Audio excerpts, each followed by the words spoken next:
and Dave Daily right here on the Muskegon Channel. I'm Andy O'Reilly. Dave Cackley's over there. It's a Friday. Are you excited that it's a Friday?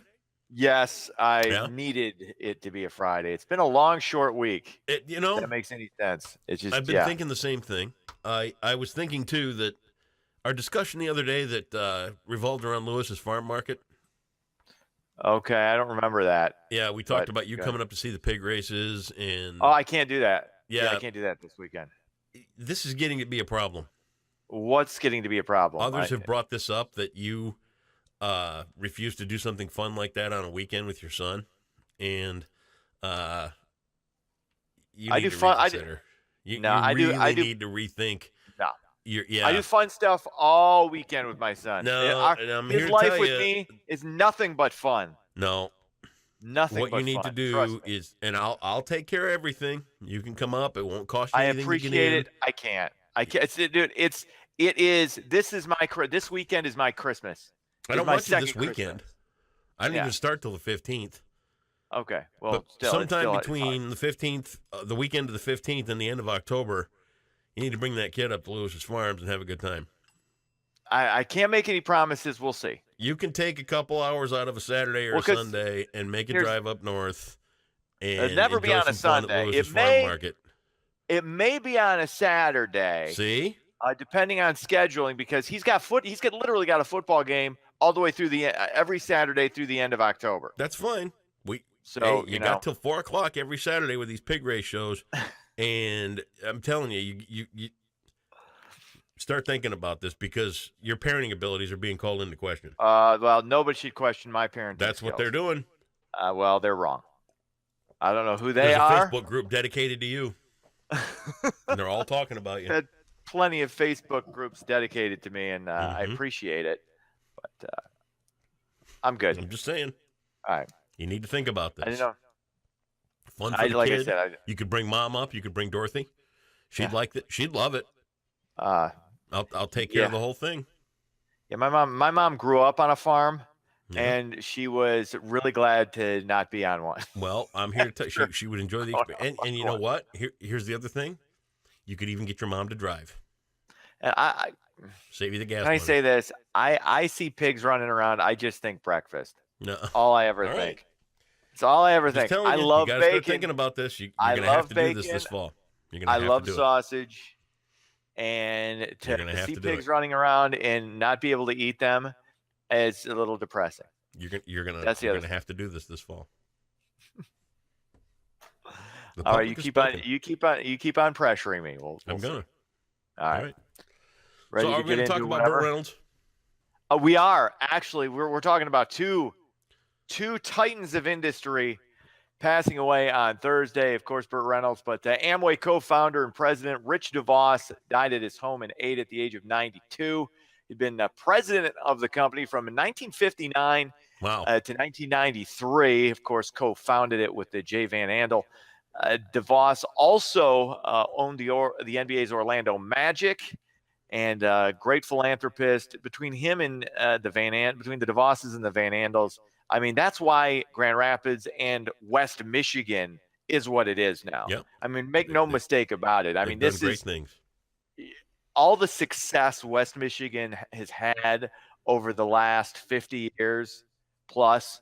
You can point directly to the DeVosses and the Van Andels. You think about downtown Grand Rapids. I mean, you just go back to like the mid-'90s when I started getting my liver in shape at the local watering holes. Nobody went downtown. Nobody went downtown for anything. And then you got DeVos Hall, you got Van Andel Arena, the Bob pops up, all these great and the DeVosses. The Bob is not a Van Andel property though. Right, it's not. Right. But the Bob doesn't go up if the Van Andel Arena doesn't go up. Right. And it just, and then everything else, it just ballooned from there, and absolutely amazing life. It's more of what I like about what's going on with this particular death. It's more of a celebration than anything else. It's not a mourning of Rich DeVos, because the guy had an incredible life, as did Jay Van Andel, and left a legacy that most people can't even dream of. So. And Burt Reynolds, Reynolds, passing away, 82 years old, Cannonball Run. Smokey and the Bandit, Sharky's Machine, Stroker Ace, Boogie Nights. Boogie The Nights list is good. endless.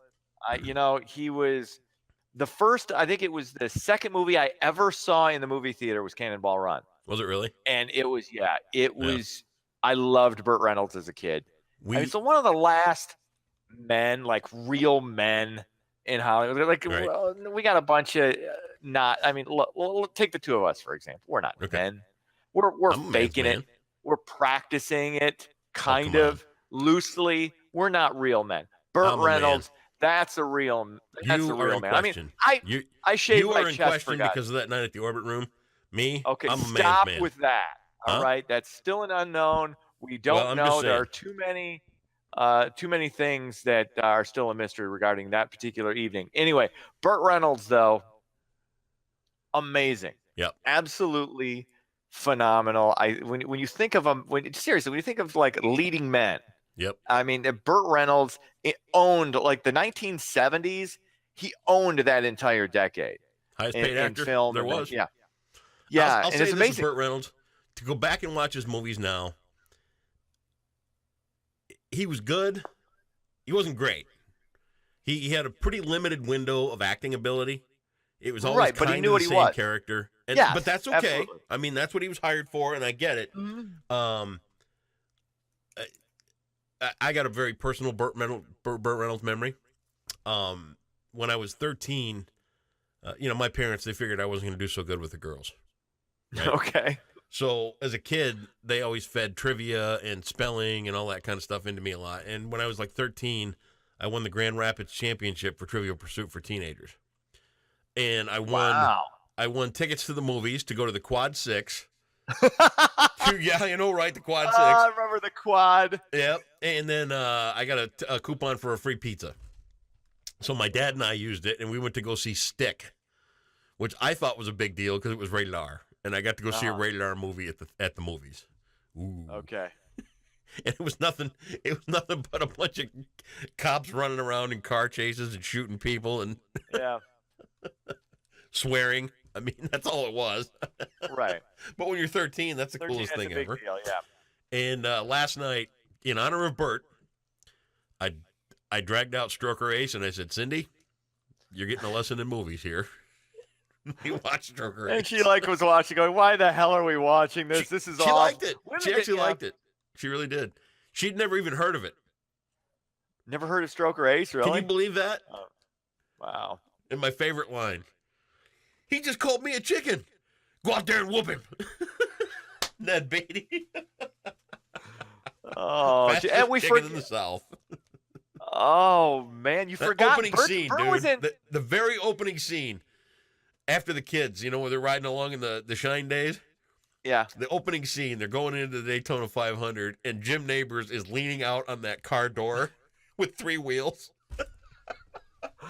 Oh, they're driving that piece of junk Ford Fairmont through Daytona on 3 wheels, and Jim Nabors at the door. One of the funniest things I ever seen. Loved it. You brought up Ned Beatty. Of course, you forget Deliverance. Ned Beatty, Burt Reynolds, Deliverance. Yep. Oh God, that was another seminal moment when because every guy has seen that. That's like a rite of passage movie of the worst thing that could ever. Because you bring up Cannonball Run. What's your favorite part of the Cannonball Run movie? Oh God, I think that's a really good question. Actually, interestingly enough, it's not really Burt Reynolds. It's Sammy Davis Jr. and Dean Martin. Really? Yeah, I loved that dynamic. Priests? Yeah, they pretended to be priests. Yeah. My favorite part of Cannonball Run is the bloopers at the end of it. Oh yes, yeah. That's the funniest thing of that whole movie. He kept slapping around Dom DeLuise. Laugh my ass off at that. Slap. Great stuff. He's gonna hit me again. Because he was beating the hell out of Dom DeLuise. Can you imagine doing one of those movies? How much fun that would have been? Oh God, they must have had a blast. That was the days. Well, I mean, Burt and Rich, we can't. Thank you for everything. Yeah, absolutely. They will be missed. Twitter has banned conspiracy theorist and all-around crazy person Alex Jones. Jones and his InfoWars website were removed from the platform Thursday afternoon. Jones and InfoWars, of course, notorious for spreading conspiracy theories, including the idea that the Sandy Hook massacre may have been a government hoax and the victims may have been child actors. Twitter's got the right to do this. Should they? I don't know. I mean, in my opinion, just be a platform.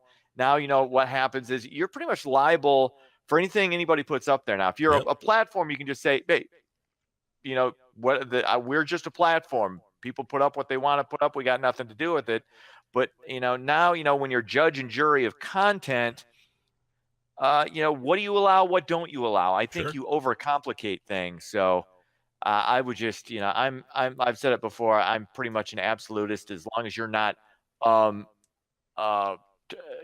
trying to get somebody to, commit a violent act towards somebody. Like, hey, you guys need to, take this guy out, beat the hell out of him, or, gun down. As long as you're not doing that, I'm pretty much anything goes. So I don't. Did really you see care. The footage the other day when he was in the halls of with Rubio? Rubio was like, I'm gonna take care of it myself. Yeah, okay. Yeah, yeah, you're not going to either, and nobody's going to do anything. These guys, who cares? Yeah. I don't know. But anyway, it actually probably helps Alex Jones. I mean, just it drives more people to his InfoWars website. So I don't think he's really crying over it. Of course, it's Friday night. It's football night in Ski Town. Mona Shore's Reese Puffer, 2-0 versus 1-1. You got 0-2 Fruitport trying to get off the schneid against Jenison. They're 1-1. Sparta's 2-0 against Spring Lake, 2-0. North Muskegon and Ravenna, both 1-1, clashing. Also, Muskegon Catholic Central 1-0 against 1-1 against 0-2 Orchard View, and the big showdown of the Muskegon Big Reds against East Grand Rapids. Ooh. That should be phenomenal. Great match. What did you say Sparta's record was? Sparta's 2-0. Really? Your hometown boys. Yes. Telling you. And, I haven't been there yet, but I saw some pictures of it. Have you seen Sparta's new stadium? No, I have not. Wow. Whoa. Unbelievable. Really great place. Really looks nice. You should get out to your old stomping grounds. That's right. Places where you used to fall off stools at the local watering holes and stuff.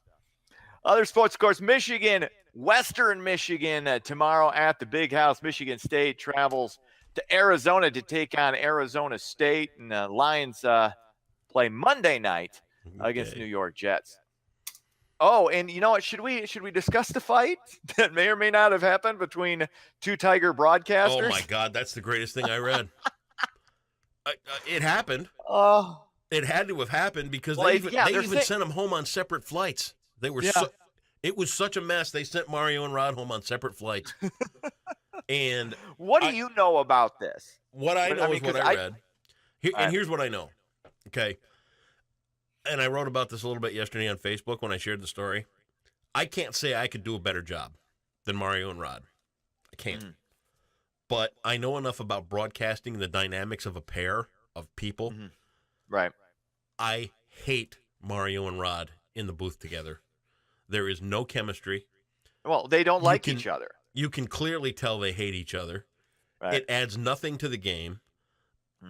And honest to God, I would take Matt Shepard and Kirk Gibson any day of the week over those two.